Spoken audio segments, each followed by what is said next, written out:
Welcome to Tenor Tech, where I solve the problems you didn't even know you had. You start by confirming the official offline option, YouTube Premium or Region Offline. Make sure you have enough storage and pick internal or SD card storage. Then choose the videos or playlists you need and set download quality, 720p or 480p balances, size, and clarity. Once done, toggle allow downloads over mobile data if you'll be away from Wi-Fi. Otherwise, connect briefly to Wi-Fi to download everything before you go offline. Now manage the middle steps. Open each video or playlist and pick a download quality that fits your storage budget and viewing needs. Once done, use Smart Downloads or set a playlist to auto-download to keep fresh content without manual work.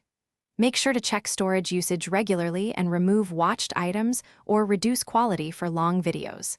If you plan long trips, batch download entire playlists early and verify files completed before you switch to airplane mode.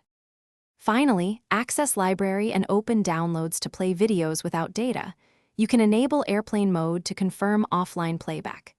Make sure to reconnect occasionally because offline content can expire or become restricted, requiring validation. If playback fails, first clear the YouTube app cache and restart, then sign out and back in to refresh licenses. If that doesn't work, delete the troubled file and download it again while briefly online. That single step fixes most. Thanks for watching. Subscribe to keep your life in tune.